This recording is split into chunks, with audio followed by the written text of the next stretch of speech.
plateau TV d'Imotissimo pour cette édition 2020, un peu spéciale. Et oui, nous sommes ouverts. Rejoignez-nous à l'espace conférence et nous allons parler d'un sujet qui va certainement intéresser beaucoup d'entre vous. Comment générer un complément de revenus avec l'immobilier? Ça, c'est une bonne idée. On va en parler avec Jean Picavet. Bonjour. Bonjour Madame Burny. Alors, vous êtes de Picavet Investissement. Vous êtes un gestionnaire patrimonial. Quel est votre métier finalement? Alors, je suis donc Jean Picavet, je suis conseiller en gestion de patrimoine. Je suis indépendant. J'exerce ce métier depuis maintenant 18 ans. C'est d'ailleurs la première fois que j'apparais masqué. Je vous demanderai beaucoup d'indulgence. Donc j'ai une formation qui est à la fois une formation terrain depuis 18 ans. Et j'ai eu le bonheur de passer un master en gestion de patrimoine auprès d'un organisme qui s'appelle l'OREP à Clermont-Ferrand, qui est l'équivalent de Paris-Dauphine, et de suivre les cours de M. Jean Hollanier, qui est doyen de l'Université de gestion et d'économie d'Auvergne. En tous les cas, le masque vous va très bien. Merci. J'espère qu'à moi aussi. En tout cas, on est obligé, donc on n'a pas le choix, et oui. On va aller dans le vif du sujet, l'immobilier comme revenu complémentaire. Quelles sont les différentes possibilités? Alors, de manière assez simple, il y a 3 grandes possibilités d'accéder à l'immobilier. Alors, soit vous êtes propriétaire d'un bien parce qu'il y a une succession et vous avez hérité de ce bien à titre gracieux, soit vous décidez de faire l'acquisition d'un bien ou de parts de société civile d'ailleurs. Alors, cette acquisition, vous pouvez la faire avec du cash si vous avez du cash et s'il se trouve être pertinent d'y mettre votre argent, ou vous pouvez faire cet investissement au moyen d'un crédit. Dans tous les cas, ce qui me semble important avant toute chose, c'est de connaître votre objectif et ensuite de déterminer la stratégie que vous allez mettre en œuvre par rapport à cet objectif et de vous poser un certain nombre de questions, notamment pourquoi je souhaite ces revenus complémentaires, comment je pense arriver à ces revenus complémentaires, quelle est l'importance que je veux donner à ces revenus complémentaires, pour qui? Parce que je peux avoir besoin de ces revenus complémentaires pour moi-même à un moment donné de ma vie, mais ça peut être aussi pour mes enfants, ça peut être pour mes parents. Donc il faut déterminer ces sujets-là et ensuite de baliser un peu l'itinéraire pour atteindre cet objectif. En fait, on établit avant toute chose un profil. Exactement. De potentiels investisseurs immobiliers. Tout à fait. D'accord. Et ça se fait par exemple avec vous? Alors ça se fait avec un conseiller en gestion de patrimoine, idéalement, parce qu'il ne faut pas faire n'importe quoi avec n'importe qui. Et il faut connaître son objectif. Et ça dépend de chacun. D'ailleurs, on précise qu'on ne devient pas conseiller patrimonial comme ça. On passe des diplômes. On ne devient pas comme ça parce qu'il faut passer par une phase d'apprentissage terrain avant d'y aller. Et ensuite, il faut être à l'écoute des situations qui sont très diverses. Parce que certaines personnes ont un profil où elles sont mariées, d'autres sont partenaires, pacsées. Donc tous ces sujets, enfin tout le sujet matrimonial doit être intégré dans la réflexion. Oui, parce que des fois, on a les voisins des fois qui se disent conseiller pas patrimonial, oui si, patrimonial, mais en fait non, pas du tout. Ouais, c'est un métier qui n'est malheureusement pas réglementé, donc vous pouvez trouver des conseillers en gestion de patrimoine de tous bords. Oui, j'ai dit patrimonial. Voilà. Oui, c'est le bon terme. Tout à fait. On ne se trompe pas. On va poursuivre avec l'approche différente selon l'âge des investisseurs. Par exemple, je suis salarié entre 40 et 55 ans et je souhaite améliorer ma retraite de 15 000 € annuels. Comment ça se passe? Voilà, alors c'est intéressant, c'est d'avoir cette faculté d'anticiper une baisse de revenus au moment de la retraite ou la nécessité de se constituer un complément de revenus. Et c'est là que l'immobilier va trouver tout son sens, parce qu'on peut en effet soit prévoir à un terme donné la revente d'un bien ou plusieurs biens que l'on aura préalablement acquis, ou la perception de revenus locatifs pour des biens dont les prêts seraient terminés.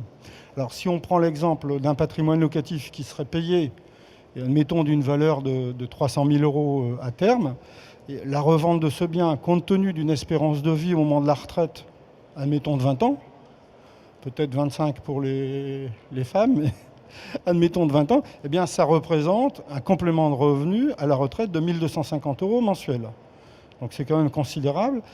De même, si on ne souhaite pas revendre ce bien, mais avoir des revenus locatifs, pour préserver le patrimoine et garder le bien, ça fait une retraite améliorée aussi d'un revenu locatif à peu près équivalent de 1 200 euros. D'accord, donc Voilà. c'est intéressant quand même. C'est oui. un revenu qui est loin d'être négligeable. Le viager, par exemple, la perception d'un revenu locatif viager équivalent. C'est un peu ça, c'est-à-dire que dans le viager, par contre, on vend le bien. Hein, on vend le bien et on touche mensuellement une rente qui sera certainement plus faible que si on revendait soi-même le bien avec un placement que l'on peut dépenser comme on le souhaite. Mais dans le viager, vous privez votre succession de ce bien. Et quelles sont les différentes formes d'acquisition ? Alors, en fait, les formes d'acquisition qui se proposent vont dépendre de... Elles sont nombreuses, mais le choix va dépendre de l'objectif que l'on va se fixer. Alors, on peut parler de 4 grandes catégories. Vous parliez de viager. Moi, je vais vous répondre, par exemple, achat démembré. C'est-à-dire que on peut très bien aujourd'hui acheter uniquement la nue propriété d'un bien, de manière temporaire, se priver de l'usufruit. Alors, l'avantage, quel est-il ? C'est que cet usufruit économique que l'on ne touche pas, eh bien, va vous être payé immédiatement sous forme de décote du prix d'achat. En général, ça représente 35 à 40% de la valeur du bien. C'est-à-dire qu'un appartement qui est à 200 000 euros, vous allez l'acheter 120 000. Et bien sûr, pendant 15 ans, vous allez vous priver des revenus de ce bien. L'avantage étant que 15 ans plus tard, vous allez récupérer la pleine propriété de ce bien avec la faculté de récupérer cette cagnotte fantastique, parce que dans l'exemple de 200 000 euros, ce sont 80 000 euros qui ne subiront pas de fiscalité. Bon. Ça, c'est l'achat démembré. Ça, c'est l'achat en démembrement. Alors, ensuite, de manière plus classique, l'achat d'un bien immobilier peut se faire par le truchement d'une société civile. Alors, on dit souvent société civile immobilière. Alors, l'outil de la société civile est très pratique parce qu'il permet d'abord de s'intéresser à des biens d'une plus grande valeur, de faire cet investissement avec des collègues, des amis, des membres de la famille, et de ne pas subir les désagréments que pourrait générer une indivision dont il est parfois bien compliqué de sortir, alors que des parts de SCI, là, on peut plus facilement les revendre. Bon.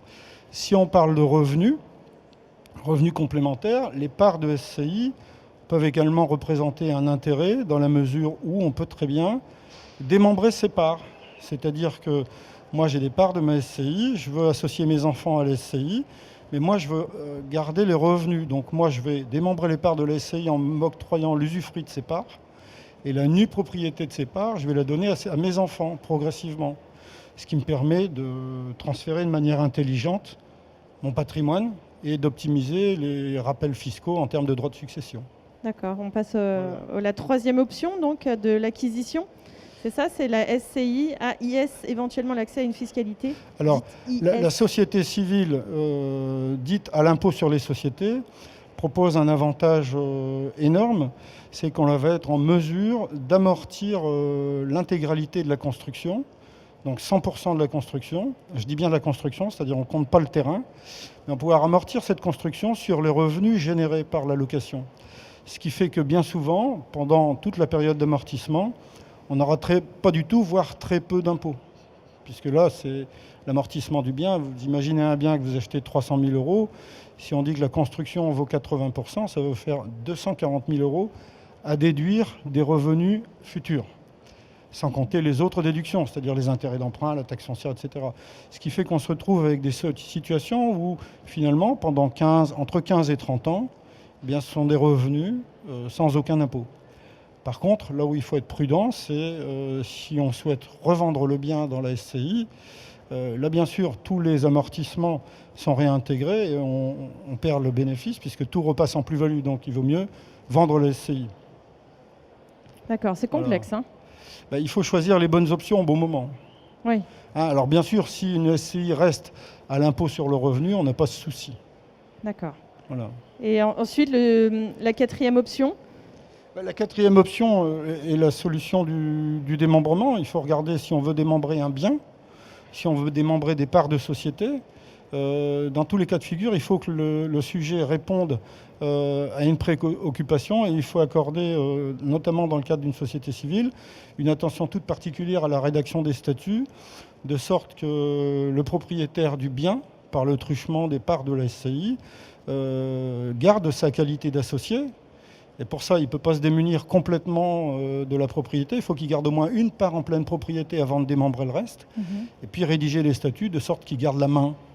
Donc ça, c'était les 4 options sur les différentes formes d'acquisition. Voilà. Alors, il reste l'achat en propre. Alors, allez-y.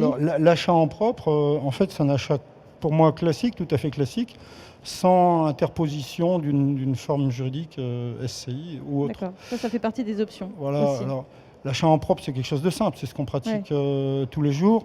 Alors, le gros avantage, c'est que vous gardez votre faculté, à un moment donné, de prendre une option pour que le bien soit loué dans ce qu'on appelle un statut meublé. Alors, on parle souvent du statut de loueur de meublé non professionnel. Alors, ce statut de loueur de meublé non professionnel permet, tout comme dans la SCI, de pratiquer des amortissements, auquel cas on dira qu'on prend le statut au réel. C'est-à-dire qu'on aura besoin là d'un expert comptable et d'une association de gestion agréée, ce qui permettra de ne pas payer d'impôts. Par contre, l'accès à ce statut-là n'est pas possible si le meublé est fait dans une SCI, on perd tout le bénéfice, on passe à l'impôt sur les sociétés.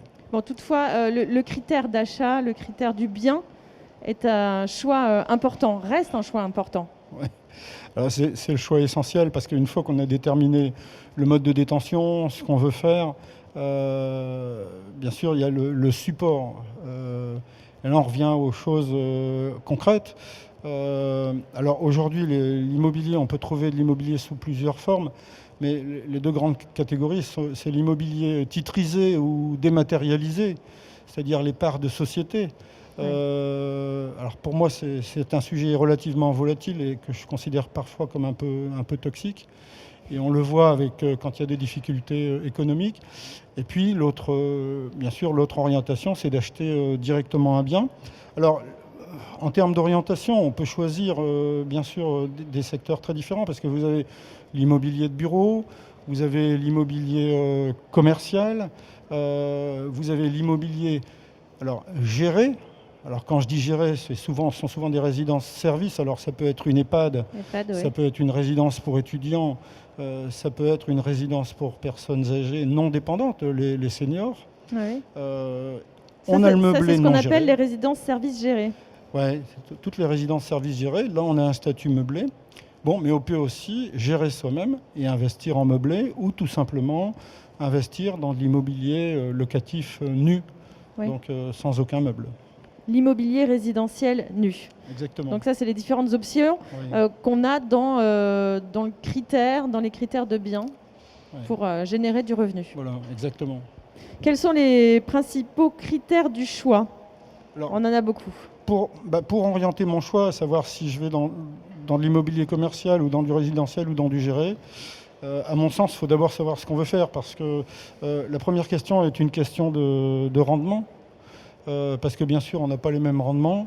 Quelle est la valeur patrimoniale du bien? Parce que plus un bien a une valeur patrimoniale élevée, moins et finalement il sera rentable. Après, dans une typologie d'exploitation donnée, on peut se poser la question de l'avenir de ce type d'exploitation. Alors, on s'est posé la question à un moment donné, très récemment, avec le Covid et l'enseignement à distance, des difficultés de gestion que peuvent connaître certaines résidences étudiantes. Donc, quelle est mon appétence pour le risque? Quel est mon niveau de visibilité? Et enfin, si je prévois un jour de sortir de cet investissement et de le revendre ou de le transmettre, la question qui va se poser, c'est quelle est la liquidité de ce bien-là, dans quelles conditions je vais pouvoir le revendre et dans quel délai je vais pouvoir le revendre. D'accord. Et parmi tout ça, quelle différence juridique ou fiscale? Alors, il y a des différences importantes, effectivement. Alors, d'un point de vue juridique, l'immobilier nu ou l'immobilier qui ne serait pas commercial, en fait, on est dans une situation où on bénéficie d'une relative souplesse, parce que souvent, on a un bail civil, certes encadré, mais c'est un bail de 3 ans, dont on peut sortir dans des conditions relativement correctes. Il n'y en a pas de même pour l'immobilier géré. Parce que dans l'immobilier géré, on a un bail commercial qui est souvent d'une durée assez longue, de minimum 9 ans, voire parfois un peu plus. Et on est, quelle que soit la situation, si on veut sortir de ce bail-là, même après 9 ans, on a toujours une indemnité de rupture à payer. D'accord. Et c'est le juge du tribunal de commerce qui fixe le montant de cette indemnité de rupture et qui va généralement de 1 an à 2 ans de loyer à payer au preneur du bail. Donc pour sortir de cette situation-là, c'est pas pour moi, rien, c'est pas tout simple. D'accord. Ensuite, au point de vue fiscal. Alors d'un point de vue fiscal, quand on investit dans de l'immobilier nu, on a la faculté de bénéficier d'un régime par défaut qui est le régime du microfoncier. Oui. C'est-à-dire qu'on va avoir une déduction de 30% des loyers que l'on reçoit. Et donc on paiera de l'impôt sur 70% des loyers restants. Bon. On n'est pas considéré comme professionnel. Parce qu'on n'est pas professionnel. Et après, il faut regarder la situation réelle économique. Parce que parfois, on a plutôt intérêt à sortir du régime du micro pour dire, ben non, moi j'ai plus que 30% de coûts parce que mes intérêts d'emprunt, plus ma taxe foncière, plus telle et telle dépense font que j'arrive à 80% de coûts au moins les quelques premières années. Et donc là, je ne ferai pas le régime du micro, mais je prendrai le régime du réel. Bon. Alors parfois, il y a aussi des surprises qui sont défavorables, parce que la personne qui est au micro et qui investit dans un appartement dit de régime spécial comme le Pinel n'a pas le choix. Elle est obligée de sortir du régime du micro.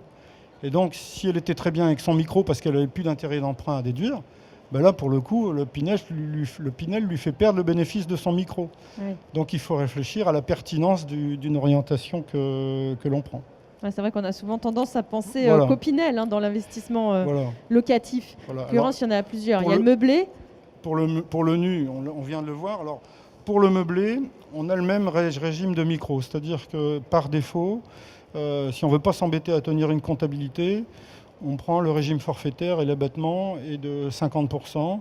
Il peut aller jusqu'à 70% quand il s'agit d'une activité de tourisme dans les gîtes ruraux, par exemple. Bon. Mais par contre, celui qui vraiment souhaite optimiser et organiser quelque chose de plus important, en investissant dans plusieurs biens, par exemple, ou dans un bien plus costu, aura la faculté de passer au régime du réel. C'est-à-dire que là, on pourra amortir le bien intégralement, bien sûr toujours la construction sans le terrain, sur les revenus qu'il génère. On va déduire ainsi 100% de la construction. Fiscalement, c'est très intéressant. Moi, je recommande fortement l'accompagnement d'un expert comptable. Quels sont les différents risques selon les modes d'exploitation ? Alors, la question est intéressante. Nous sommes sur un salon de l'immobilier. On est un peu obligé d'aborder quand même les risques que l'on prend. Alors, avant tout placement, il faut savoir que dans chaque placement, vous avez un risque. Vous avez toujours un risque. Le risque va dépendre du niveau de rendement, de la rémunération, etc. Mais aujourd'hui, les Français, dans l'assistance, je serais peut-être étonné de poser cette question, mais les Français ne savent pas, par exemple, que les contrats d'assurance vie ne sont garantis que jusqu'à 70 000 €. En cas de défaillance de votre assureur, demain, ce qui dépasse les 70 000 €, vous n'êtes pas sûr de les récupérer. De même, les fonds que vous déposez dans une banque ne sont pas garantis au-delà de 100 000 €. Alors si vous vendez un bien immobilier et que vous placez l'argent dans votre banque pendant une durée limitée, vous aurez une garantie. Mais s'il y a une catastrophe et que l'argent est toujours sur les comptes 6 mois, 8 mois plus tard, peut-être que vous aurez tout perdu, à part les 100 premiers 1000. Donc l'immobilier a encore un bel avenir, moi, je peux vous le dire. Oui, c'est la question que j'allais vous poser. Est-ce que justement dans ce contexte actuel, on peut avoir de belles perspectives en investissant dans l'immobilier ? Oui, alors il faut être prudent, il faut savoir où on met les pieds, parce que bien sûr, on reparle de cette notion de risque et on peut la décomposer selon la nature de l'investissement. Si on parle de l'immobilier géré, donc résidences pour seniors, les EHPAD, les résidences pour étudiants, on se situe dans le cadre d'une relation commerciale. Vous avez un bail commercial. Alors on a parlé tout à l'heure de l'indemnité de rupture le jour où on veut sortir de ce bail. Bon, ça, c'est une première chose. Mais surtout, il faut vous dire que même si les commercialisateurs vous ont présenté ce type d'investissement comme la panacée, finalement, il faut quand même savoir que vous n'avez aucune garantie. Sur le paiement en des cas de loyers. difficulté économique, si l'exploitant a des problèmes, s'il est même amené à déposer le bilan, vous n'avez aucune garantie et vous ne récupérez rien du tout. Et ça a dû être le cas là pendant le Donc on a confinement. eu le cas de résidences qui ont été abandonnées avec des exploitants en déliquescence ou indélicats. En tout cas, un bail commercial n'est pas une garantie de loyer impayé. En cas de dépôt de bilan, vous trouverez au tribunal de commerce, mais vous n'aurez rien de plus. Oui. Voilà. C'est ça, c'est un Alors, vrai... c'est pas pareil lorsqu'on loue un bien nu. Alors, l'immobilier peut être du nu dans le domaine commercial, l'immobilier de bureau. Alors souvent, les gens qui s'intéressent à cette typologie de support vont le faire par le biais d'une approche dématérialisée, c'est-à-dire qu'ils vont acheter des titres. Alors là, il y a une grande importance à s'intéresser à la valeur patrimoniale du sous-jacent, c'est-à-dire qu'est-ce qu'il y a dans cette SICAV, parce que bien sûr, les parts et les revenus qui vont être déversés peuvent fortement varier en fonction de l'activité économique. On voit aujourd'hui que les centres commerciaux se portent pas bien. Par contre, l'immobilier de bureau de prestige à Paris se porte très bien. Donc il faut être vigilant et dans le choix du support, se faire guider par un expert, par un conseiller en gestion patrimoniale. Alors, il faut s'imaginer, quand ça pulse, tout le monde veut du Bitcoin. Quand ça fait 200, 300%. Et quand ça va mal, tout le monde voudrait des lingots d'or. Donc on ne peut pas cumuler rendement élevé et sécurité élevée. Il faut faire un arbitrage et il faut se faire guider. Il faut être sûr qu'on prend des risques et avoir connaissance de tous ces risques. Et concernant l'immobilier résidentiel? Alors, dans l'immobilier résidentiel, les choses sont quand même beaucoup plus simples. Nombre d'entre nous avons investi dans l'immobilier résidentiel. Alors, les risques sont surtout des risques liés à l'exploitation. Alors, quand je dis exploitation, c'est la gestion de la location. Alors, ce qui peut se passer, c'est l'absence de locataires. Lorsque, malheureusement, j'ai investi dans un bassin d'emploi qui n'est plus du tout dynamique ou qui connaît des difficultés économiques, ou lorsque j'ai investi dans un bien qui est inadapté, c'est-à-dire que le bien peut être exigu ou alors peut connaître des nuisances qui peuvent être des nuisances visuelles, olfactives, sonores, voire des biens trop petits. Parce que un studio, un T1, un T2, c'est pas forcément ce qui est demandé sur un marché donné. Voyez. Et alors, le deuxième point, ça va être le coût qui est rédhibitoire d'une gestion, parce que plus un bien est petit, plus vous aurez une rotation de locataires importante, des frais de gestion et des frais de déménagement qui vont être rédhibitoires. Et donc, un bien de petite taille, pour moi, ce n'est pas forcément le meilleur des choix. La moyenne, c'est combien de temps sur un... La rotation de locataires sur un studio, tout dépend, c'est une question de chance. Mais vous pouvez avoir un nouveau locataire chaque année, voire même 2 fois dans l'année. Et donc, à chaque fois, l'agence vous prend un mois de loyer. Donc, c'est pas rentable, sans compter l'usure de ces biens-là. Alors, un dernier risque dans l'immobilier résidentiel, dans l'investissement locatif nu, sera le loyer impayé. Et notamment, alors, pour moi, c'est quelque chose qu'on arrive à gérer dès lors qu'on a pris une assurance pour ces loyers impayés. Et c'est l'assureur qui va valider la candidature de chaque locataire impétrant. On avait un notaire tout à l'heure qui nous disait que le mieux c'était d'avoir un bail authentique. Alors un bail authentique donne un avantage, c'est que si le locataire ne paye pas, on n'a pas besoin de faire des sommations, 1, 2, 3, etc. On y va avec un huissier directement. Donc on a peut-être gagné 1 mois et demi, le temps de faire un aller-retour d'un recommandé. Mais bon, le loyer impayé est quand même là et vous vous retrouvez dans une situation délicate. Donc, lorsque vous avez une assurance loyer impayé, vous avez quand même une certaine sérénité parce que, bon, même s'il va se passer quelques mois, je prévois par sécurité un fonds de roulement, c'est-à-dire que quand j'investis dans la pierre et que j'ai besoin des loyers pour financer cette acquisition, il faut absolument que j'ai un fonds de roulement. Ce qu'on appelle la trésorerie. La trésorerie, voilà. C'est un peu obligatoire. Voilà. Et il vaut mieux prendre effectivement des assurances un peu de toutes parts d'ailleurs. Voilà, alors on pour parle justement, de trésorerie. Vous parliez des risques tout à l'heure, mais voilà, si on arrive quand même à se protéger un minimum pour un maximum. On protège sa famille. En fait, la notion de trésorerie, elle est fondamentale dans la phase de financement de son acquisition. parce qu'il faut que je sois en mesure d'avoir suffisamment de cash pour honorer mon prêt au cas où je n'aurai pas de loyer.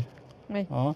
Donc ça, c'est absolument une sécurité, parce qu'on vous dit ça, acheter ce bien, il va s'autofinancer, peut-être, mais peut-être pas. Hein, si mon locataire ne paye pas, voilà. Alors aujourd'hui, c'est ce qu'on dit d'ailleurs un peu dans le Pinel aussi. On dit qu'il faut avoir au moins 3 mois de loyer dans sa trésorerie, sur son compte en banque en l'occurrence. Oui, pour moi, c'est un grand minimum. C'est un grand minimum. Je dis, si vous avez un loyer de 500 €, ayez 5 000 € de côté, quand même. D'accord. Hein, parce qu'il y a aussi les charges à payer, il y a les impôts. Le foncier. Et alors, quand on a une assurance loyer impayé, c'est pareil. Il ne s'agit pas de se dédouaner en disant c'est bon, j'ai mon assurance loyer impayé. Non, non. Parce que vous devez observer à la fois votre trésorerie et le mode de fonctionnement de l'assurance loyer impayé. Parce que vous avez certaines assurances qui elles vont pas dégainer le colt comme Joss Randall, il va leur passer 8 mois avant de vous faire le premier versement. Par contre, vous avez certaines assurances qui vont fonctionner en flux tendu et vous n'aurez pas d'interruption du flux de loyer. Vous continuerez de percevoir votre loyer comme si de rien n'était. Et ça fait quand même une grosse différence. Donc il faut être vigilant sur le fonctionnement de l'assurance du loyer impayé. On va avancer, Jean Picavet. On va parler maintenant du montage du financement. Alors, le montage du financement, bien sûr, on va s'occuper de ce montage en fonction de mes besoins réels, de mes capacités et de mon objectif. Et on ne va pas se laisser dicter une solution toute faite, pré-mâchée. Alors, bien sûr, on a la faculté de payer un bien comptant. Alors parfois, on n'a pas le choix, on est obligé de le payer comptant parce que ça peut être une succession, une subrogation, un démembrement qui est issu d'une succession qu'on doit subroger sur un nouveau bien parce qu'on a vendu le bien précédent. Bon. On peut bien sûr faire un prêt. Alors la durée du prêt, avec ou sans apport, on va l'apprécier en fonction de la trésorerie qu'on peut consacrer à l'investissement. Parce qu'ici, bien sûr, quand c'est un investissement, concernant les intérêts et le coût financier, il est fiscalement déductible. Donc ce n'est pas comme une résidence principale où on a intérêt de payer le plus vite possible. Là, dans un investissement locatif, vous déduisez la charge financière. Donc on ne va pas se limiter à 15 ans parce qu'on va vous dire qu'il faut faire 15 ans. Donc il faut faire le calcul de l'effet de levier. On peut bien sûr mettre en œuvre des garanties si on a des placements en assurance vie qui permettront d'avoir des prêts dits in fine. Encore faut-il voir ensuite le nantissement du contrat d'assurance vie qui sert au prêt in fine. Est-ce qu'il va me bloquer? Oui. C'est un peu technique. Qu'est-ce que c'est que le nantissement? Alors, un prêt in fine, c'est un prêt dans lequel vous ne payez que les intérêts et vous ne remboursez pas le capital. D'accord. Pour accepter de vous faire cette location de capital, le banquier va dire vous allez me rembourser le capital à la fin, in fine. Bon, dans 20 ans, dans 15 ans. Par contre, pour accepter de vous faire ce prêt, je vais prendre en garantie un contrat d'assurance vie que vous allez ouvrir chez moi ou qui est déjà chez moi. C'est-à-dire, je vais nantir ce contrat. Il va être dans les coffres de la banque et vous ne pourrez pas y toucher. Par contre, bien sûr, il ne faut pas que ce contrat se trouve sclérosé et qu'il ne puisse plus vivre. Parce que toute la question sera de dire qui va faire le suivi de mon contrat d'assurance vie. Parce que si je le laisse dormir, je vais peut-être tout perdre. Donc, il y a peut-être lieu de faire des arbitrages.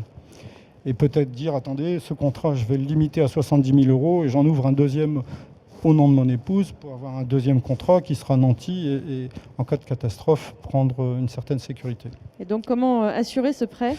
Alors, de même, en fait, il y a un peu l'aspect prévoyance, parce que quand on s'endette, on endette sa famille. Il faut protéger sa famille et réfléchir à la manière d'assurer son prêt, la plus pertinente qui soit. Est-ce que je travaille en quotité, c'est-à-dire selon les revenus de chacun, 50-50, 60-40, ou est-ce que je dis non, je veux forcer un peu et protéger à 100% ma famille et donc avoir des assurances plus fortes. Donc il faut faire plusieurs simulations et regarder ce qui est tolérable financièrement, sachant que le coût de l'assurance, comme les intérêts d'emprunt, sont fiscalement déductibles.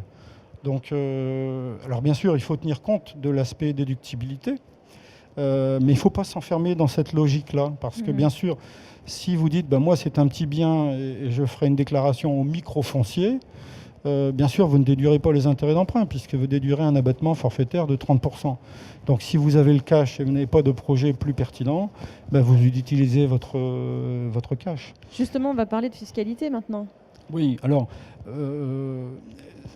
moi, je tiens à insister, hein, parce que avant de travailler le financement, moi, le conseil que je donne, c'est premièrement, vous êtes pour l'expertise, vous faites accompagner d'un conseiller en gestion de patrimoine, et puis vous faites aussi accompagner d'un courtier.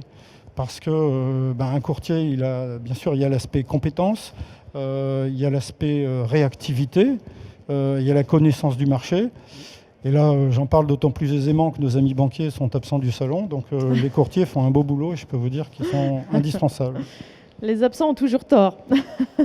Mais bon, on en a parlé en off, on ne va pas juger le fait qu'ils soient là ou pas là. On parle des grands groupes de banques qui auraient dû être présents ici sur Sirimotissimo et qui ont décliné l'invitation.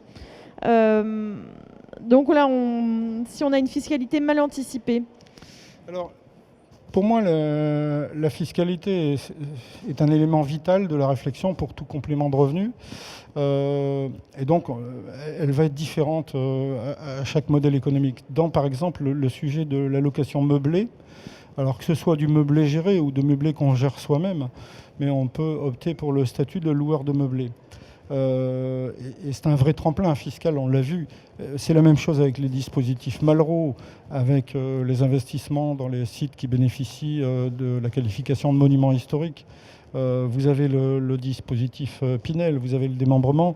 En fait, tous ces dispositifs peuvent, quand ils sont bien maîtrisés, sont des vrais tremplins qui vont vous aider à financer et donner des effets de levier très puissants. Alors par contre, une fiscalité qui n'aurait pas été bien anticipée, elle va rapidement devenir assez, je dirais, confiscatoire, parce que vous imaginez au moment de votre retraite, si vous n'avez pas anticipé les choses sur des revenus locatifs classiques fonciers, vous allez payer de l'impôt donc dans votre tranche marginale d'imposition, admettons de 30%, elle peut être supérieure. Bon, donc 30%, peut-être 41%, bon, plus la CSG, donc 17%, ça veut dire que je vais donner entre 47 et 58% de mes loyers nets à l'État. Et ce n'est pas l'objectif de donner 50 à 60% de mes loyers nets à l'État. Alors qu'en réfléchissant un peu et en prenant du recul, en anticipant, on pourrait très bien dire, ben non, à un moment donné de ma vie, mon Pinel, je le conçois de manière à pouvoir le recycler à terme en meublé. Donc ce qui m'interdit bien sûr de le mettre dans une SCI. Parce que du meublé dans une SCI, c'est la requalification à l'impôt sur... Et on a tout perdu. Bon, alors encore faut-il bien sûr que le bien se prête à une déclinaison meublée et que le règlement de copropriété autorise à le faire. Oui. Bon. Et si ce n'est pas le cas, ben pourquoi pas, on peut très bien imaginer céder le bien à une société civile immobilière qui serait à l'IS et transmettre les parts. Donc la fiscalité est un élément important dans cet exemple-là. Vous avez le cas du démembrement, on en parlait tout à l'heure. Bon, le démembrement, vous avez quand même une cagnotte de 40% d'abattement au départ. 15 ans plus tard, lorsque vous vendez ce bien à sa valeur d'origine, ben ces 40%, vous les gardez, il n'y a aucune fiscalité. Donc ça, c'est quand même plutôt sympa pour se constituer une cagnotte. Et celui qui se dit, ma cagnotte, je ne la fais pas par des revenus, je la fais par une revente, l'outil de démembrement, quand on peut se le permettre, est intéressant. Et sinon, dans le cas général, l'abattement fiscal, il est optimisé au bout de 22 ans. C'est-à-dire qu'il y a une durée de détention minimum qui est de 22 ans. Et pour le paiement de la CSG-CRDS, l'abattement est au maximum après 30 ans. Donc la durée de détention d'un bien optimale, c'est 30 ans, si on ne veut pas devoir payer. Alors, quand le bien est dans une société civile, à l'impôt sur le revenu, donc qu'il est loué dans une SCI mais nu, on garde le bénéfice de ces abattements pour durée de détention. Donc il n'y a aucun impact. Par contre, si la société est à l'impôt sur les sociétés, la SCI à l'impôt sur les sociétés, c'est fini, on a perdu ce bénéfice-là. Oui, donc là, pour le coup, c'est pas très intéressant. Voilà. On arrive à la fin. Vous parliez tout à l'heure d'itinéraire. Ouais. Alors, ça veut dire quoi, cet itinéraire ? Ouais, alors pour moi, l'itinéraire, c'est ce dont on parle depuis le départ. C'est-à-dire, vous l'avez compris, la constitution d'un patrimoine et l'organisation d'un revenu complémentaire, ça fait partie intégrante du métier de conseiller en gestion de patrimoine. C'est dans ses prérogatives. Par contre, vous l'avez compris, il est hors de question de devoir se caler sur une feuille de route d'un modèle qui aurait été prémâché ou préétabli et qu'on voudrait vous faire signer sur un coin de table entre un PEL et un contrat d'alarme pour la maison. Bon. Le CGP est indépendant, votre CGP est indépendant, lui il est concentré sur son sujet, il va prendre le temps, il doit prendre le temps et être présent avec vous de manière optimale pour déterminer une feuille de route qui est la vôtre et qui sera personnalisée. Voilà. Merci beaucoup, merci infiniment. Merci. On retiendra donc que quand on veut se lancer comme ça dans l'investissement immobilier pour avoir un complément de revenus, mieux vaut se faire accompagner, notamment par un conseiller en patrimoine, en gestion de patrimoine. Et on retiendra aussi l'aspect sécuritaire de l'immobilier dans ce monde qui est assez effervescent et compliqué, où on connaît donc maintenant, tout le monde est au courant, les risques que peuvent représenter des placements financiers. Ben, l'investissement immobilier reste l'investissement préféré des Français. Donc effectivement, et on le voit avec tous les visiteurs qui sont là. Et ça fait plaisir d'ailleurs de voir que le monde sort un peu de chez soi. Merci infiniment de nous avoir accompagnés pour cette conférence.